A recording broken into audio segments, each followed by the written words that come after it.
Pues muy buenas tardes con todas y todos. Gracias por estar nuevamente y tan puntuales como siempre, ahora a las 7 de la noche, hora de Ciudad de México, que es la nueva hora definida para poder tener este encuentro con ustedes y a través de ustedes, lógicamente, con la población en México. Vamos a empezar actualizando el panorama internacional y nacional en relación a COVID-19. Pasaremos una serie de comentarios importantes en relación a lo sucedido en las últimas 24 horas y luego abrimos un espacio para preguntas y respuestas. Bien, si nos ponen la siguiente, por favor. Gracias. Bien, el día de hoy el panorama internacional corta con un poco menos de 89,000 casos, 88,948 para ser exacto, a nivel mundial. Esta es una gráfica que ustedes encuentran en el comunicado técnico diario y pueden en su momento encontrar la relación de países que están presentes en el mismo.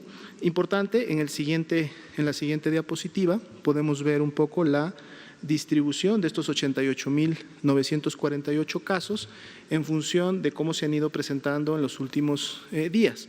Como comentábamos el día de ayer, hoy son 1,804 casos los que se suman en las últimas 24 horas, es decir, por fecha de notificación, 1,804 casos que dan ese acumulado de 88,948. Eso igual vuelve a representar nuevamente un 2%, ¿sí?, del total de casos que en su momento se habían estado presentando.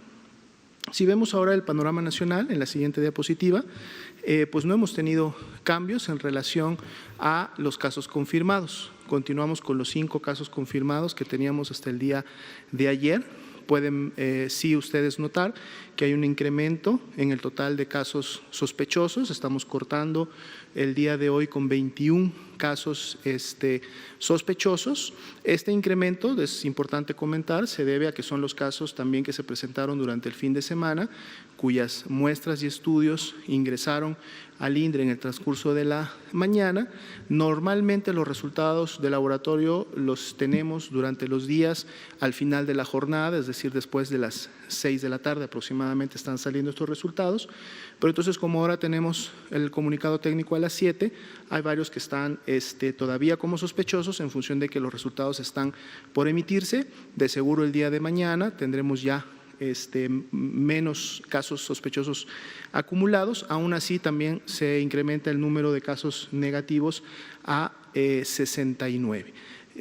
Como todos los días vamos a publicar en la página la tabla resumen de todos los casos, tanto los sospechosos como los confirmados y negativos, para que ustedes puedan identificar puntualmente cuál es la situación de cada uno de ellos, es decir, en qué estado está, cuándo iniciaron sus síntomas, cuál es el antecedente de viaje a qué país, que son las variables que ustedes encuentran en esta tabla resumen.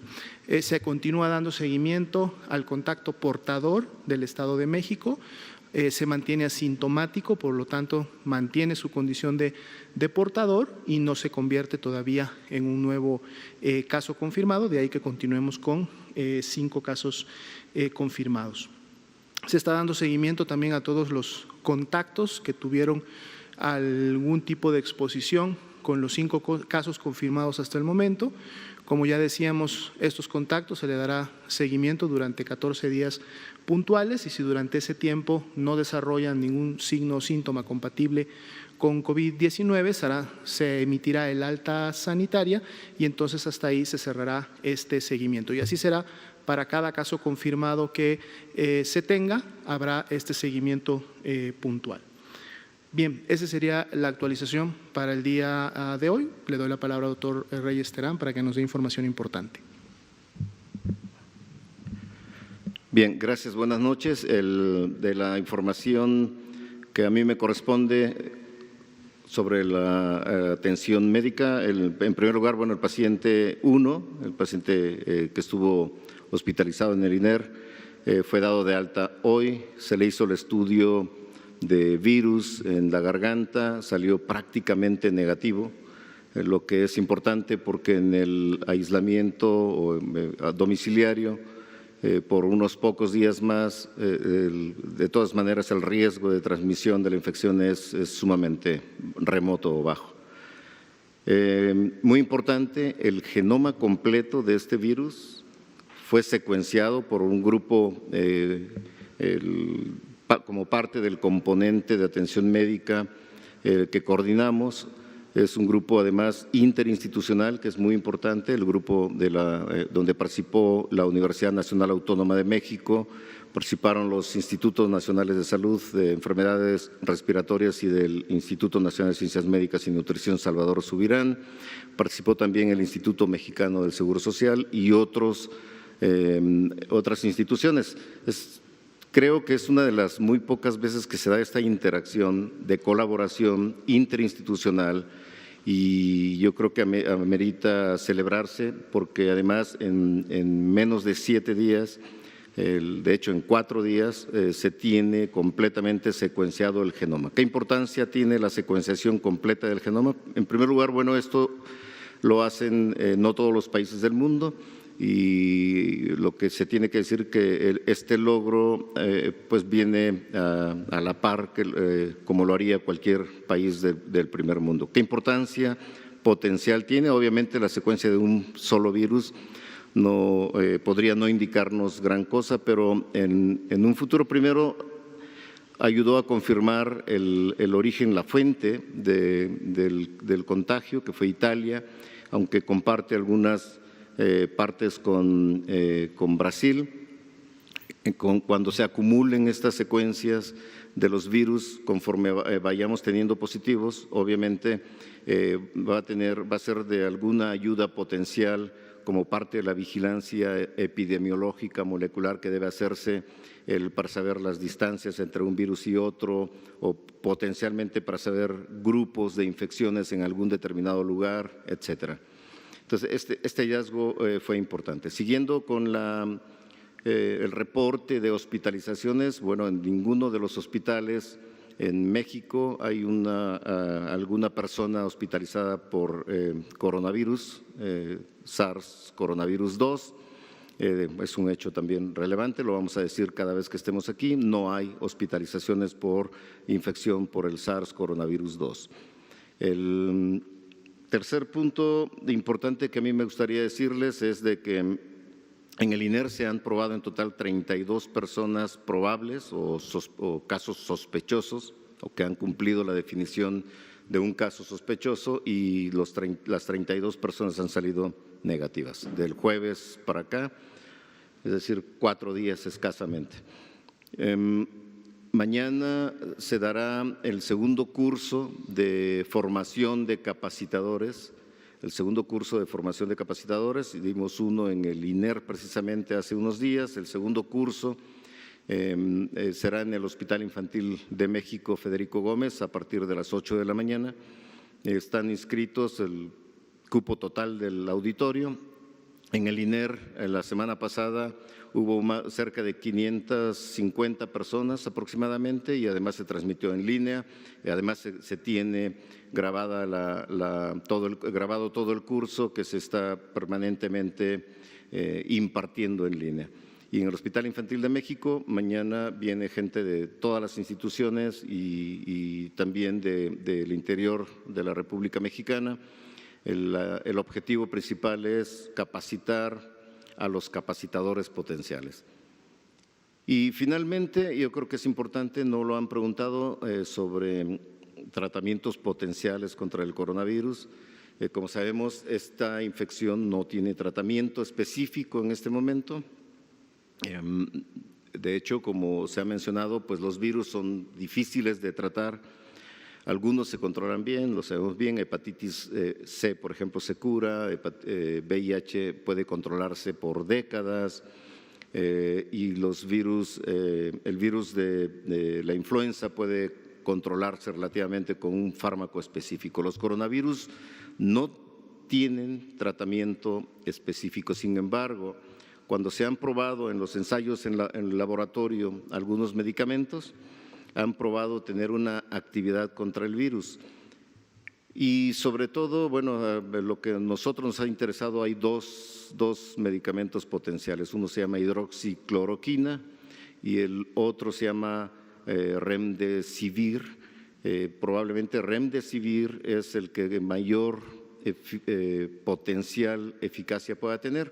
Sin embargo, para saber si un medicamento, aunque haya demostrado tener actividad contra los virus in vitro o que tenga actividad contra los virus en los ensayos de laboratorio en células humanas infectadas, es necesario hacer lo que nosotros denominamos ensayos clínicos. Como no se sabe si puede ser eficaz, es necesario probarlo contra un tratamiento que se llama tratamiento estándar, lo que se daría si no existiera el medicamento que se está ensayando, y solamente así se podrá definir si tienen una potencial utilidad para tratar coronavirus. Bueno, 2 ensayos clínicos se están preparando para cuando, ojalá y no, pero cuando tengamos a los pacientes hospitalizados, se prueben en ellos. Esto está terminándose ya de escribir, por un lado. El otro es en colaboración con los Institutos Nacionales de Salud de los Estados Unidos, pero pretendemos que se conduzcan estos 2 ensayos clínicos para saber si alguno de los 2 medicamentos puede ser eficaz para controlar la infección por el coronavirus. Gracias. Bienvenido. Gracias. Hugo López-Gatell. El tráfico me retuvo un poquito. Pues entiendo que ya se presentó la situación general, el panorama, y como decimos, esta sesión la vamos a tener frecuentemente, posiblemente durante varios días, va a ser diariamente. Entonces vamos a hacerla más corta, vamos a abrir a preguntas y respuestas y sobre eso nos vamos. Está la compañera Blanca Valadez, Ángeles Cruz, Natalia Vitela. Hola, yo quisiera preguntarles, nos informaron que el paciente que estaba en el INER ya fue dado de alta y está en su casa. ¿Qué ha ocurrido con los otros pacientes que también fueron confirmados con coronavirus y estaban en aislamiento en sus domicilios? Yo no entiendo, estaba en un hotel. Saber qué ha ocurrido con ellos, si este periodo de aislamiento ya concluyó, sobre todo en el otro caso que había en la Ciudad de México. Con gusto. Con mucho gusto. Hacemos un recuento rápido. El primer caso es precisamente el que se dio de alta en el INER. Él regresa a su domicilio con su familia y va a continuar hasta cumplir con 14 días de aislamiento. El segundo caso que se dio a conocer y que fue positivo en el estado de Sinaloa, mantiene su aislamiento, en este caso dentro de una habitación de un hotel, y va a estar en esta habitación prácticamente hasta cumplir también con los 14 días de aislamiento como tal.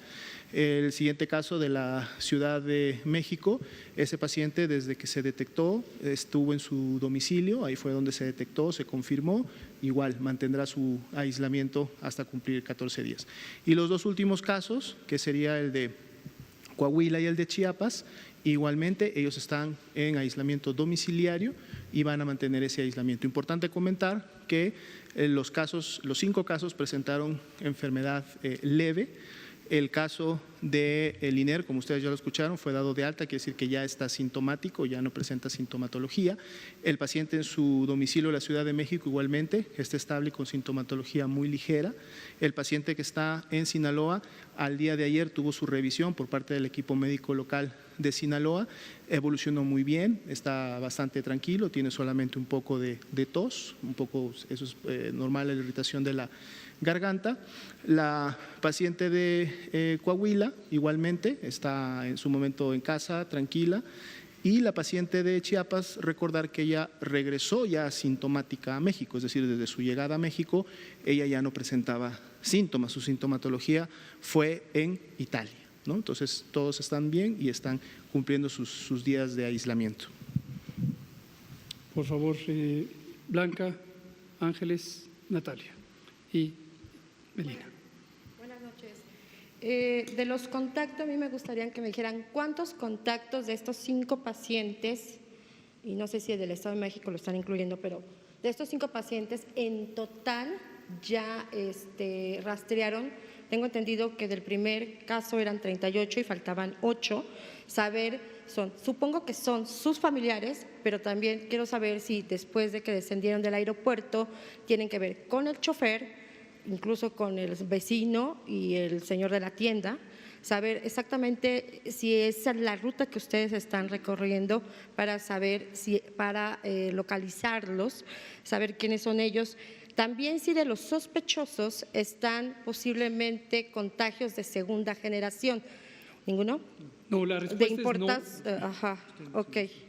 Ahorita nos va a decir el doctor Alomía los contactos, pero me gustaría, como este es para la audiencia pública, poner en contexto de lo que estamos hablando. Las estrategias de prevención y control de las infecciones, de las epidemias de enfermedades infecciosas, tienen una parte muy importante en 3 intervenciones. Las dijimos en días recientes, pero las seguimos insistiendo. La detección de casos, y esta depende de que las personas acudan a los servicios de salud, pero además tengan en mente sus antecedentes de viaje. Si acuden a los servicios de salud y dicen tengo tos, tengo fiebre, pero no expresan que vengo de tal o cual lugar, de Italia, de Corea, etcétera, entonces esa información se pierde. Obviamente la persona médica que le va a atender se lo va a preguntar, pero le pedimos a la población, particularmente si regresó de un viaje y presenta estos síntomas, fiebre, tos, dolor de garganta, dolor de cabeza, dolor muscular, escurrimiento de la nariz, que al acudir a atención médica haga de manifiesto, exprese, diga que tuvo el antecedente de viaje. La segunda intervención importante es el aislamiento. Si una persona tiene estos síntomas y estando enferma no se guarda en casa, no se mantiene aislada, o una vez que recibió atención médica y se le confirmó con infección por el nuevo coronavirus, no hace caso a instrucciones de aislamiento, pone en riesgo a su familia, pone en riesgo a sus familiares, a sus amigos y a la comunidad en su conjunto. Entonces, es importantísimo el mantenerse en aislamiento preventivo. Y la tercera es el estudio de contactos. El estudio de contactos no es otra cosa que después de la entrevista médica que se le hace al paciente, donde esa persona enferma identifica los tiempos de su recorrido, por ejemplo, desde que regresó de un viaje internacional, los sitios que pudo haber visitado, las personas con quienes estuvo precisamente en contacto, y por eso se llaman contactos. Entonces, a partir de esa información, el Sistema Nacional de Vigilancia Epidemiológica, el Grupo de Salud Pública, el Servicio Nacional de Salud Pública, acude a entrevistar a esas personas para detectar si tienen síntomas, si en caso de que los tengan, desde cuándo los tienen y en su momento tomarles las muestras de secreciones respiratorias necesarias. Entonces, esta es más o menos la mecánica, la manera en que funcionan estas medidas de control epidemiológico. Y tenemos ahora el número de los contactos que se identificaron para cada caso. Muy bien. Hasta el momento se han identificado, en el caso de la Ciudad de México, del primer caso confirmado, 39 contactos. Del segundo caso en la Ciudad de México, 62 contactos. De la persona en Sinaloa, 5 contactos. De Coahuila, 5 contactos. Y de Chiapas, 11 contactos, por lo que en el hoy se está dando seguimiento a 122 contactos. Comentar que esto también es una actividad dinámica, es decir que en medida como se va dando el seguimiento y se va haciendo la investigación, se pueden ir identificando más contactos, pero los que se tienen identificados hasta el momento son 122 de los 5 casos confirmados. Ubicados. Ubicados, y todos ellos… ¿Faltan por ubicar algunos? Lo que pasa es que la interrogación que se hace con el paciente, el interrogatorio, se van identificando todos sus contactos. Por eso decía que en un momento pueden salir más contactos en la medida que la investigación se va profundizando, ¿no? Ese número pudiera crecer. Algo muy importante que hay que decir es que todos estos contactos hasta el momento están asintomáticos. Mi pregunta es, yo sé que son sus familiares, pero también están desde, digamos, la persona que estuvo y prestó el servicio del aeropuerto, o sea, ¿quiénes son? Los 122 contactos es la sumatoria de todos aquellos que tuvieron alguna relación o alguna exposición con la ¿Nos persona. puede decir cuál es? Lo podemos tener, no es una general? esta información la procesan general? los estados, ¿no? Pero la podemos tener, sin problema la podemos conseguir. Pero aquí para explicar, porque si cada día este número va a crecer, porque en la medida que haya un nuevo caso, vamos a tener cualquier número entre 2 o 300 personas o más. Entonces, si usted quiere conocer la identidad o las características demográficas de cada una de estas personas, muy pronto se va a dar cuenta que no tiene ninguna utilidad el conocer eso para usted. Para nosotros tiene toda la utilidad porque es precisamente cómo funciona esto. Para ponerlo en perspectiva, es como si fuera una investigación de un detective. Entonces, un detective quiere investigar qué ocurrió con un evento que es de importancia para el detective y tiene que ir a ver qué personas estuvieron en contacto en la escena de una situación difícil, comprometedora. Hágase de cuenta que es así. Entonces, este número es muy dinámico porque si hoy en la tarde se entrevistó a un contacto y ese contacto dice, sí, pero también resulta que mi tía Chonita estuvo conmigo en la habitación, tráigase la tía Chonita y vamos a investigarla. Entonces, ahorita le decimos un número, mañana en la mañana le estamos diciendo otro, pasado otro, porque esto va a crecer. Y la investigación de contactos, lo más importante es ¿para qué sirve? Sirve para poder identificar a personas potencialmente expuestas al caso que tienen que ser o detectadas como infectadas o descartadas como infectadas. ¿De acuerdo? Ángeles Cruz. Gracias. Yo quisiera preguntarle al doctor Gustavo Reyes sobre el tema del genoma que comentó hace un ratito. ¿Qué importancia tiene para México específicamente conocer cómo está compuesto el genoma del virus? Estoy entendiendo que del virus que se está afectando a las personas que están confirmadas el día de hoy, que de todas maneras es un virus importado, ¿no? ¿Para qué serviría tener eso una vez que a lo mejor si se puede comparar, usted me dirá cuando ya se esté transmitiendo en México si es que eso ocurre, ¿no? Eso es por una parte. Y la otra sobre los tratamientos. Si pudiera precisar un poco más, porque habló de 2 ensayos, no sé si por un ensayo por cada uno de los medicamentos que mencionó, y en todo caso, ¿qué hay de esto que se ha escuchado en otros países de los antivirales para el VIH que se están usando, o si sirven o no? Sí. Y aparentemente hay un producto también desarrollado en Cuba que pudiera tener este potencial. Si esto está incluido en las investigaciones que ustedes están planteando. Gracias. Sí, no. La intervención realmente no se hizo, se hace en Cuba, pero no lo descubre Cuba, que es el interferón. El interferón que se planteó, que se envió a China para tratar a los pacientes en China. Los interferones son naturales como mecanismos de defensa de la propia persona, solamente ahora se hicieron por una vía externa, lo produjeron de manera que se pudiera administrar a una persona sin necesidad de que la persona lo produjera por sí misma, ¿no? Es decir, sintetizan la proteína y la administran. Pero esto es un descubrimiento ya de muchos años.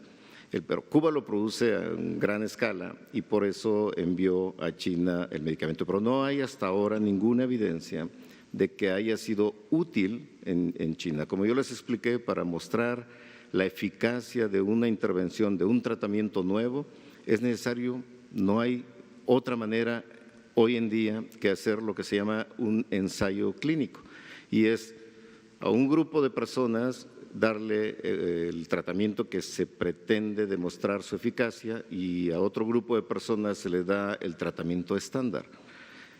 Y al final del ensayo se comparan los resultados. Si hay eficacia, obviamente van a mejorar más los pacientes que reciben tratamiento, la intervención, que los que recibieron el tratamiento estándar.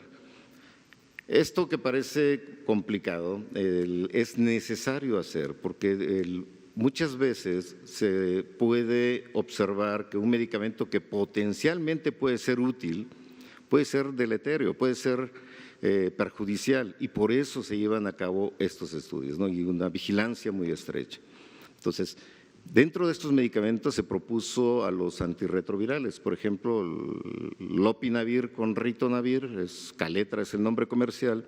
Se mostró que en tubos de ensayo podría tener una actividad contra el virus. Sin embargo, nuevamente, en este momento no hay evidencia científica de que pueda ser útil.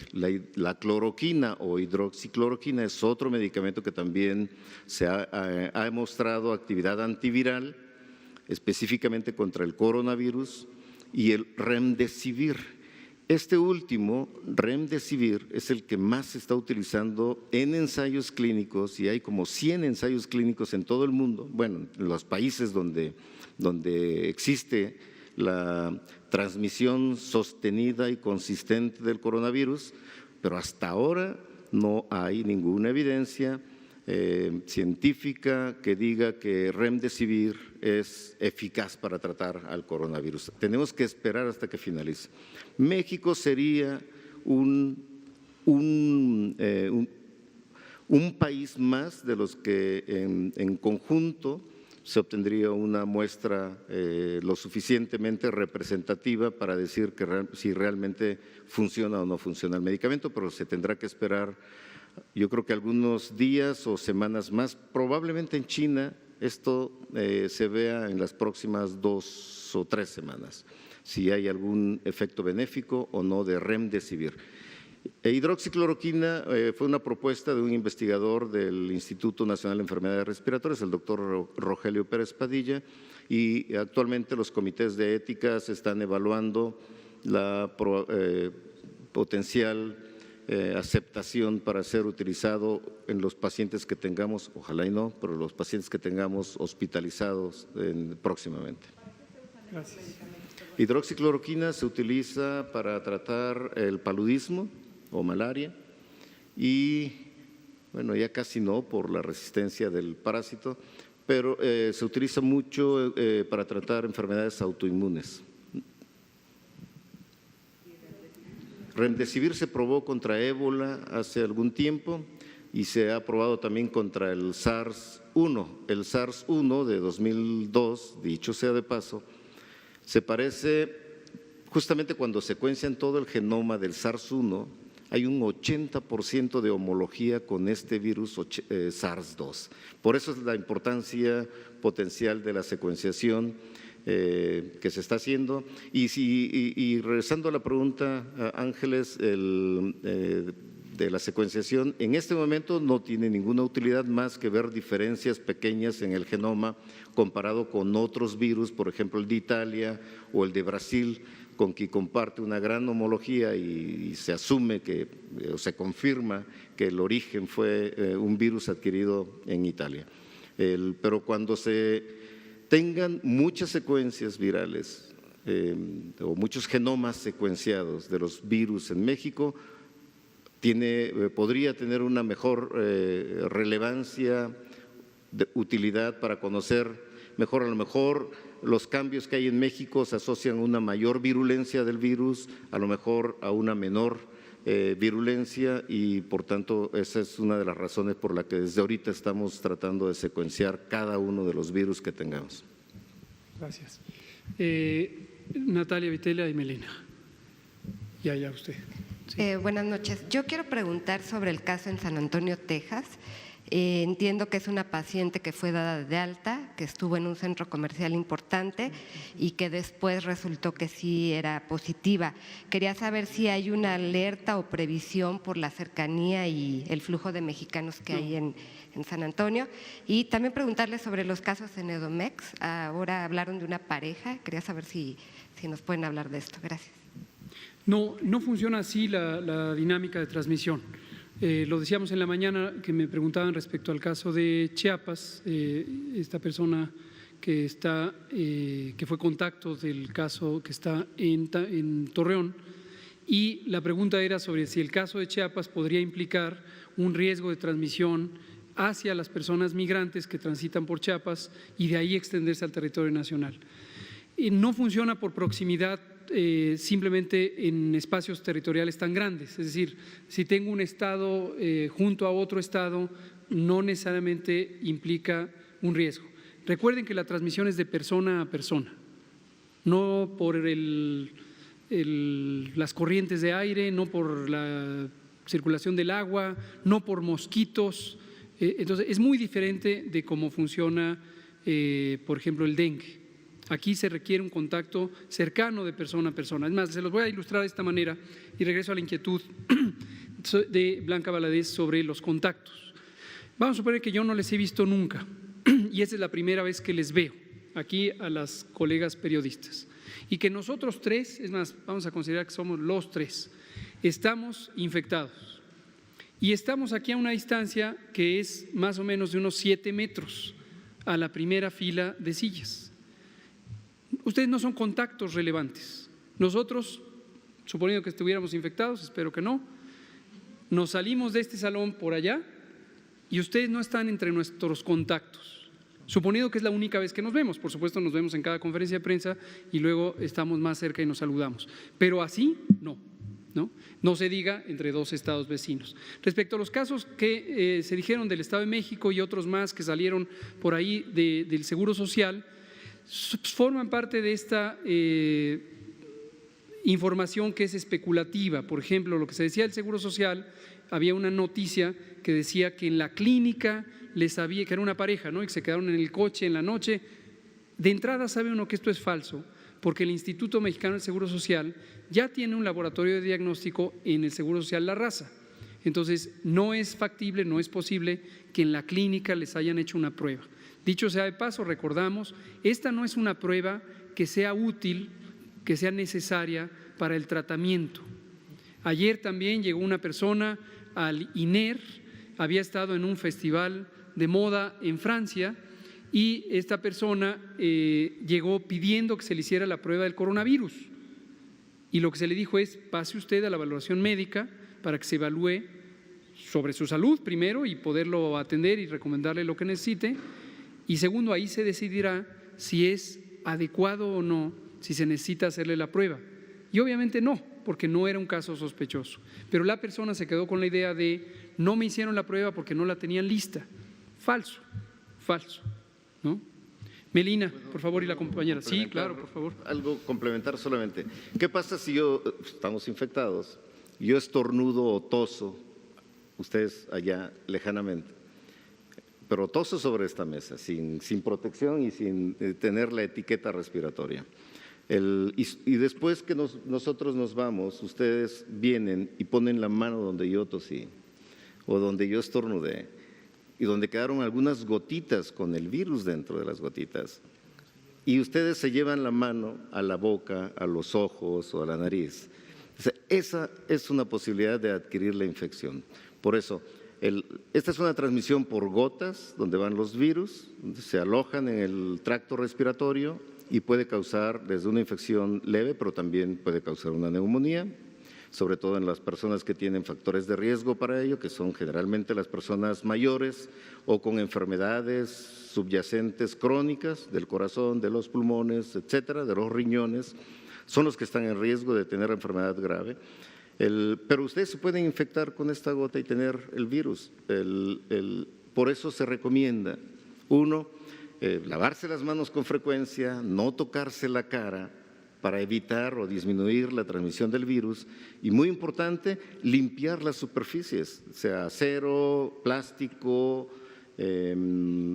madera, etcétera. Hay que limpiarlos simplemente con alcohol, del alcohol que se utiliza, o bueno, es más sofisticado, pues el agua puede contener una concentración de cloro suficiente también, pero con eso las superficies que se utilizan con frecuencia en cada una de las oficinas o lugares o casas, hogares donde ustedes están, pues es importante mantenerlas limpias. Lavado de manos es muy, muy importante, quizá lo más importante de las cosas sencillas y cotidianas que podamos tener, y debe durar 18 a 20 segundos y tratar de limpiar bien con agua y jabón todas las superficies de las manos. Justo aprovechando, ¿cuánto dura este virus en la superficie? O sea, ¿tiene algún tiempo o va a estar ahí hasta que se limpie? No se sabe con exactitud cuánto tiempo. Se asume que horas, se ha dicho que hasta 2 días, cuando no se limpian bien las superficies, puede estar vivo. Algunos estudios proponen o sugieren que más tiempo, para fines, varios días más. Pero para fines prácticos, se diría que poco tiempo, el calor del sol mata los virus, cualquier desinfectante, el simple alcohol o el jabón mata los virus en 1 minuto si uno utiliza esta limpieza que yo les he mencionado. Pero es importante la pregunta, por eso se recomienda una y otra vez el lavado de manos, la limpieza de las superficies de mesas y demás. Aprovechando, doctor Gustavo, estos 2 ensayos clínicos con estos 2 nombres que nos dio de medicamentos. Hidroxicloroquina y remdesivir, apréndanselo porque lo van a oír con frecuencia. En el mundo se están probando ambos medicamentos. Hidroxicloroquina y remdesivir. ¿Estos 2 existen en México, estos 2 medicamentos? Hidroxicloroquina sí es un medicamento que se ha utilizado durante muchísimos años para el paludismo o para tratar enfermedades autoinmunes. Se da en lupus, por ejemplo, y se ha demostrado la seguridad de su empleo y eso da también seguridad para que pueda ser utilizado en un ensayo clínico en la población mexicana. Se está utilizando en otros países también para lo mismo. Pero los hay los 2 en México. Hay hidroxicloroquina. Remdesivir no lo hay en México. Además, la industria farmacéutica que lo produce pues está siendo muy solicitada para hacer esos 100 ensayos clínicos en el mundo que se están conduciendo en algunos países y otros preparados para conducirlo como nosotros queremos estar y participar para tener una respuesta pues lo más pronto posible. El origen del estudio son los Institutos Nacionales de Salud de los Estados Unidos.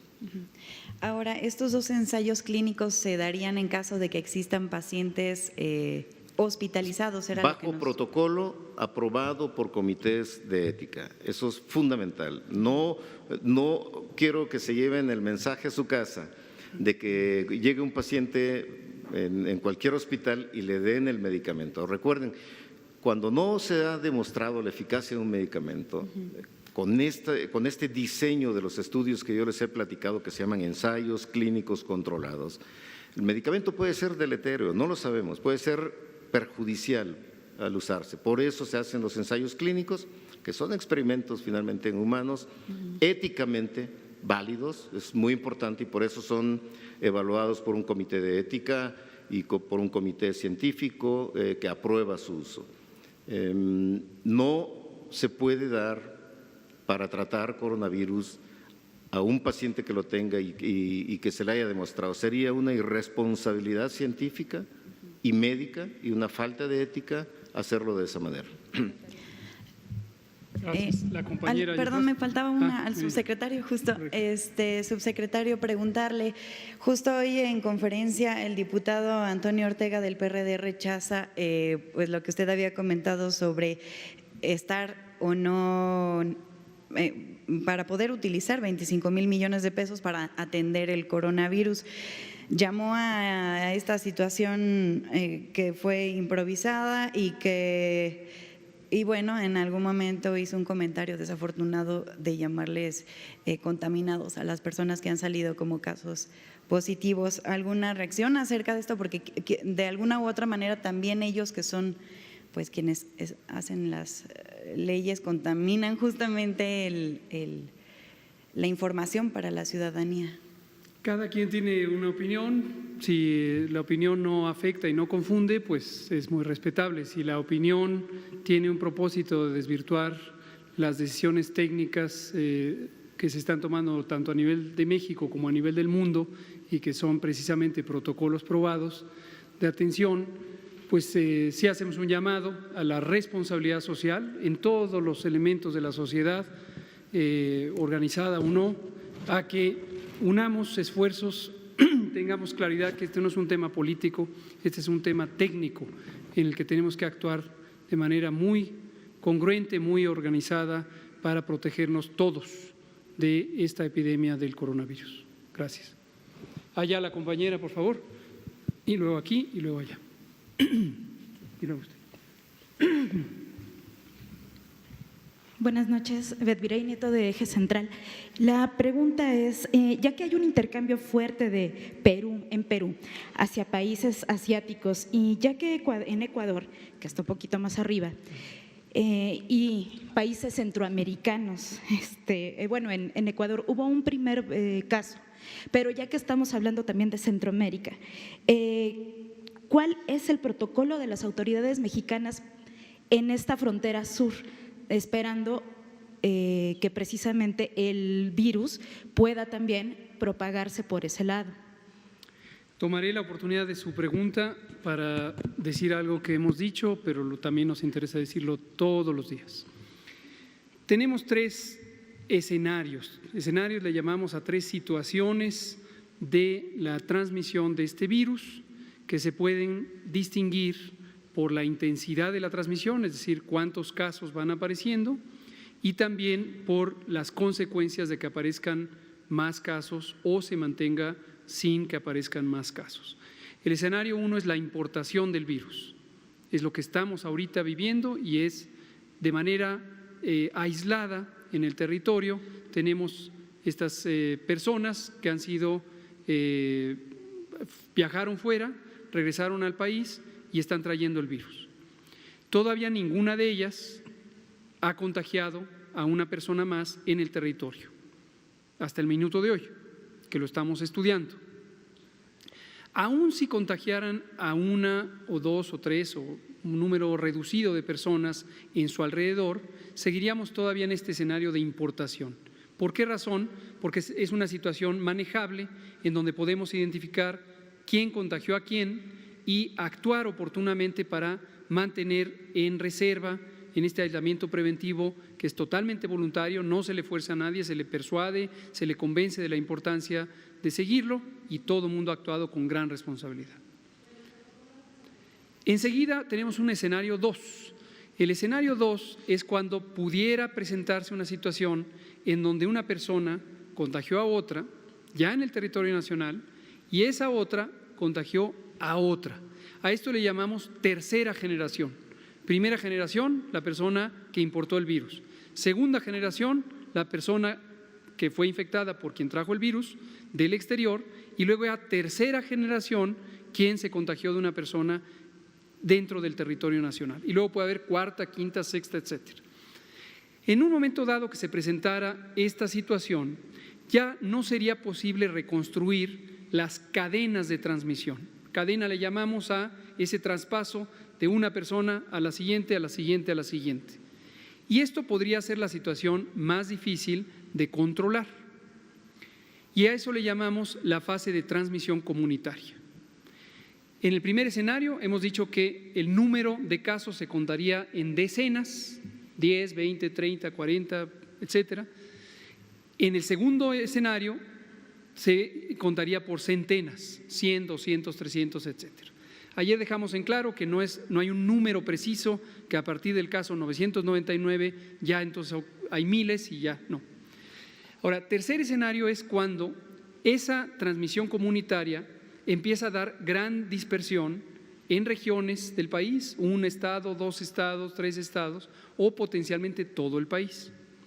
Hemos sido muy insistentes, pero lo vamos a seguir diciendo todos los días, que estas situaciones son situaciones que se pueden presentar. Es decir, no debemos tener la idea de que estamos prometiendo que no se va a extender el virus. Se puede extender el virus, que quede muy claro. Cuando llamamos a la calma y cuando llamamos a no preocuparse de más, no es porque no se pueda presentar esta situación, es porque estamos actuando con los mecanismos científicamente probados, que son estas estrategias de detección de caso, aislamiento y estudio de contacto, y la ciencia de la epidemiología ha mostrado que este es un mecanismo efectivo para mantener una baja transmisión del virus. Ahora, también hemos dicho que no nos angustiemos de más, pero sí que nos ocupemos de tomar las medidas de prevención y control, porque ciertamente la gran mayoría de las infecciones son asintomáticas, la mayor parte de las personas infectadas no se van a enterar que tuvieron el virus porque no van a tener enfermedad alguna. Y de los que enfermen, la gran mayoría, 8 de cada 10, 9 de cada 10, van a tener una enfermedad leve, que en 7 a 14 días se va a quitar espontáneamente. Pero también hemos dejado en claro que 1 de cada 10 pudiera llegar a complicarse, sobre todo quien tiene edad avanzada, enfermedad cardíaca, inmunosupresión, etcétera. Y ese 1 de cada 10 sí pudiera llegar a una situación de gravedad o de hospitalizarse. Ahora, ¿por qué decimos todo eso? Voy a su pregunta, no se preocupen. Lo decimos porque en ningún momento pretendemos poner barreras físicas o filtros de importación o prohibir la entrada de nacionales de ningún lado, ni de China, ni de Italia, ni de Irán, ni de Corea, ni de Japón, ni de Centroamérica, ni de Perú, de ningún lado. Ese tipo de restricciones de viajes no corresponden a las intervenciones científicas de la prevención y control de enfermedades. En la historia de la humanidad, particularmente en la Edad Media, que no se conocían muchos aspectos científicos de las enfermedades infecciosas, empezando el hecho de que los agentes infecciosos eran partículas microscópicas vivas, o en el caso de los virus replicantes, entonces se tomaban ese tipo de acciones. Pero desde hace mucho tiempo esas acciones no se consideran las apropiadas. Y en cambio pueden tener una importante consecuencia para la economía, para la sociedad y desde luego también para los derechos humanos. ¿Sí? Pero los protocolos en la frontera sur son los que le acabo de explicar. En la frontera sur, en la norte, en la Ciudad de México, en los 32 estados de la República. ¿Y en los aeropuertos? Y en los aeropuertos también. O sea, en estos momentos dicen que no hay un filtro en los aeropuertos. Se lo acabo de explicar, lo seguimos explicando. Cada día hay alguien nuevo que nos pregunta lo que ya habíamos dicho y es esto. En los aeropuertos la noción no es limitar que entren viajeros. Cada mes entran más de 120,000 personas por los aeropuertos internacionales. Imagínese usted cerrar los aeropuertos de México, no tendría sentido, ¿verdad? E imagínese usted que a cada uno de esos 120,000 personas se pasaran una revisión médica. Entonces, esos protocolos no son los protocolos que se usan en el mundo. Lo que se usa es información para que los viajeros pudieran identificar. Si usted viene de un vuelo de Milán, sepa usted que estos son los síntomas. Si los llegara a presentar dentro de los siguientes 14 días, llame al 800-00-44-800 y proceda conforme a lo que se le recomienda. Sobre eso, gracias. Y solo para, rápidamente, solo para enfatizar sobre los cierres de frontera. ¿Qué pasó en Estados Unidos? Cerraron fronteras para la gente que venía de China. Pero Estados Unidos tiene muy probablemente ahorita una transmisión sostenida ya de la infección. Está por demostrarse, pero para fines prácticos está ya en este segundo escenario que nosotros hemos dicho. Que a pesar del cierre de fronteras, de todas maneras hubo la entrada del virus de alguna forma y están teniendo los problemas que están teniendo. Y aquí viene quizá, aunque reiteremos en estas 3 medidas de salud pública básicas que son detección, aislamiento y estudio de contactos como las 3 armas fundamentales que se tiene para tratar de mitigar una epidemia, es muy importante darle un apellido a la primera medida, que es la detección, tiene que ser rápida y hasta ahora es lo que nosotros hemos hecho en este momento. Esperemos que siga así, pero tengan en mente también que esto es muy dinámico y que aunque el riesgo para la población en este momento es bajo, esto puede cambiar en cualquier momento y hay que estar muy alertas. Exacto. Muchas gracias, doctor Gustavo Reyes-Trán. Vamos a tomar 2 últimas porque ya el tiempo se nos vino encima. La compañera y la compañera, de modo que no hubo hombres hoy.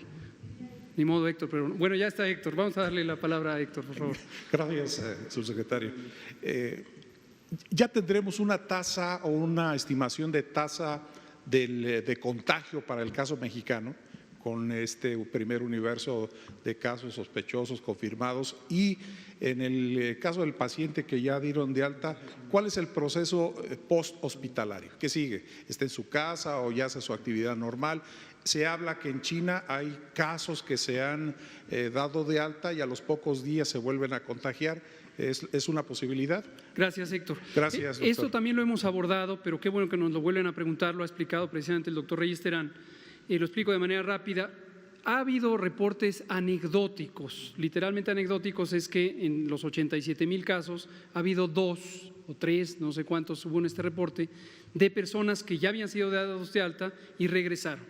De acuerdo a el conocimiento científico de la virología y de cómo reacciona el cuerpo con el sistema inmune ante las infecciones, se piensa que es una variante muy particular y muy rara de un funcionamiento ineficiente del sistema inmune, pero que es poco probable que tenga significado o que sea importante para lo que normalmente ocurre, que es inmunidad permanente.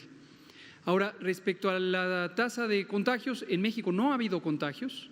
Todos los casos que se han reportado son importados. Entonces, no hay manera de calcular una tasa de contagios todavía y ojalá que no la haya, pero como también todos los días lo vamos a recordar, y lo acaba de decir el doctor Reyes Terán, existe la posibilidad de que ocurran, pero hasta el momento no. ¿De acuerdo? Vámonos a las últimas dos, la compañera que está ahí levantando la mano y finalmente usted que está de… Hola, muy buenas noches. Soy Natalia Escobar del IMER y mi pregunta va en relación a… Sé que en varias ocasiones ya se ha dicho que sí cuentan con la suficiente infraestructura y con material médico para hacer frente, pero el día de hoy justo salió una columna donde señalaban que hacía falta insumos como médicos tan básicos como cubrebocas en el Hospital Siglo XXI y me gustaría saber pues qué me puede como decir al respecto y si tienen en miras en dado caso de que crezca este virus en la manifestación en el país, realizar como alguna especie de un hospital especial o destinar un hospital como especial como lo hicieron por ejemplo en Wuhan. Muchas gracias, creo que la pregunta es muy útil. Esto que hemos hablado de los escenarios no es una mera curiosidad científica, sino es el esquema de preparación. Recuerden ustedes que México fue de los primeros países, de acuerdo a lo que la propia Organización Panamericana de la Salud, Organización Mundial de la Salud, ha reconocido, de los primeros países que empezamos con una preparación respecto a esta epidemia cuando estaba en China nada más. Y fuimos de los primeros, ya nos estábamos preparando. Entonces, todas estas semanas, son ya 2 meses completos, hemos estado trabajando en el plan de preparación que hemos comentado y que consiste en varias medidas para organizar cómo debería y podría responder las instalaciones existentes del Sistema Nacional de Salud en el caso de que se presentaran muchos casos. Cómo podría organizarse para canalizar a los pacientes de manera eficiente, de manera que se priorizara la atención de quien está en una situación más delicada y que se pudiera atender de manera ambulatoria a quien no está en una situación delicada, por ejemplo. También uno de los elementos críticos es que en el escenario 3, que es el escenario de una transmisión generalizada, ciertamente podría haber un número importante de pacientes que requirieran hospitalización. Esto lo hemos dicho por semanas, lo seguiremos diciendo con esta claridad. Y eso puede hacer que se saturen las camas de hospital, los ventiladores mecánicos y los demás, el propio personal. Entonces, la cantidad de personas que podrían llegar a esta situación hemos estimado que sería semejante a lo que ocurre en una temporada de influenza intensa. Afortunadamente, en esta temporada, que es la 2019-2020, ayer explicamos detalles de la temporada de influenza, pero afortunadamente tuvimos una temporada leve en términos del número de casos, pero además llevamos ya 3 semanas seguidas en donde se va reduciendo el número de casos por semana. De modo que todavía consideramos que se van a vaciar más los hospitales y vamos a tener una capacidad de absorber este número de pacientes que pudieran presentarse. Pero lo dejamos muy claro, este es parte de la preparación. Insisto, en todo momento nuestro mensaje para la población no es un despreocúpense y olvídense, es ocupémonos todos, ocupémonos en la comunidad, porque en la comunidad es donde se detienen las epidemias con las medidas básicas de salud pública, el lavado de manos, el estornudo de etiqueta, no salir a la calle si se está enfermo. Y en los hospitales, el Sistema Nacional de Salud se reorganiza de acuerdo a los protocolos establecidos para saber cómo podría reorganizarse los hospitales si tuvieran que atenderse un número excesivo de pacientes. Para darle un ejemplo muy concreto, podría ser que los hospitales tuvieran cirugías que no son urgentes, cirugías que son programadas, atenciones de intervenciones que no cambian, si no se aplican de manera inmediata, no cambian la situación de la persona enferma. Hay muchísimos procedimientos médicos que no son de carácter urgente. En un momento dado, en los protocolos técnicos de reorganización hospitalaria en respuesta a una epidemia, se incluyen consideraciones para saber quiénes podrían posponérsele su cirugía y entonces ocupar las camas para los casos extras que se presentaran. Esa es la manera en que funciona. La última pregunta, por favor, la compañera. Básicamente era similar, saber si ya contaban con algún otro hospital, por ejemplo, al norte de la ciudad que estuviera preparado para recibir algún caso, o si conforme se fuera necesitando lo iban a dar a conocer. Sí, aquí qué bueno que lo preguntan, porque también para la sociedad nos ayuda a explicarlo.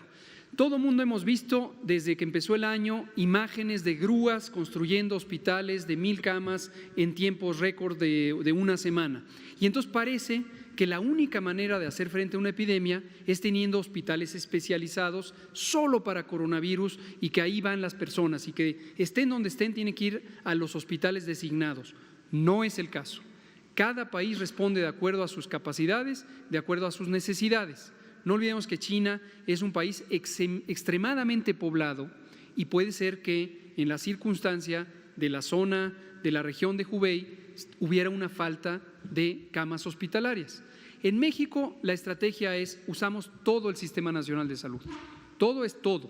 Entonces tenemos más de 160 hospitales de tercer nivel, hospitales especializados y cerca de 2.500 hospitales de segundo nivel. Y esto lo que nos permite es canalizar a los pacientes a lo que esté más cerca de su domicilio, de su sitio de residencia. Afortunadamente tenemos una distribución en el territorio.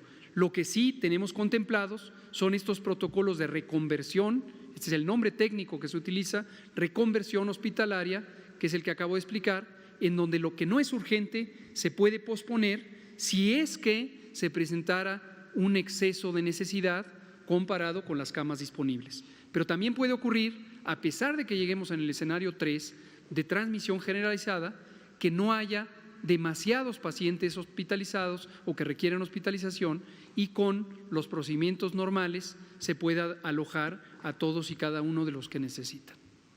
Muchas gracias. De mi compañera ¿Cuál respecto sería? a que en el hospital de especialidades de Centro Médico Nacional siglo XXI, los médicos denuncian que a falta también de algunos objetos de protección, ellos hicieron de caretas de albañil y de guantes de uso rudo. ¿Ustedes tenían conocimiento de esto? ¿Y cuáles son algunos de los otros hospitales? Ya sé a qué columna se refiere. Con todo respeto para el columnista, esto es verdaderamente, ¿cómo le puedo decir? Es fuera de la realidad. Es impresionante. No hay manera de que alguien crea que es lógico que a alguien se le ocurrió comprar caretas de albañil en lugar de cubrebocas. Hay que tener mucho cuidado con la desinformación. Regreso a lo mismo y es este llamado a la responsabilidad, a la ética, ya no digamos si periodística o no, a la ética humana. No puede ser que en medio de una epidemia se propaguen noticias deliberadamente falsas para confundir a la población, para confundir a la audiencia. Estas noticias absurdas, igual que, o comentarios absurdos, sin una prueba documental, igual que lo que esta mañana comentaba, esto que ya circula en el mundo, esto es fuera del mundo, entiendo que esta columna la escribió una persona que vive en México, pero fuera del mundo ya circula un video que dice que el virus fue fabricado en un laboratorio como un arma biológica y que hay una intención de propagarla por el mundo. Entonces, todas estas cosas, sociedad, comunidad, hay que tener la mente reposada para poder distinguir lo que es real de lo que es fantasioso. El fin de semana pedí unos datos duros del el director médico del Seguro Social, y tenía, si mal no recuerdo la cifra, poco más, poco menos, pero sí muy cercana a lo que les voy a decir, 2.800.000 cubrebocas de alta eficiencia solamente, del Instituto Mexicano del Seguro Social. N95. La N95, que significa que protege más del 99% la filtración de un potencial virus. Muchas gracias. Nos vemos mañana. Hasta luego.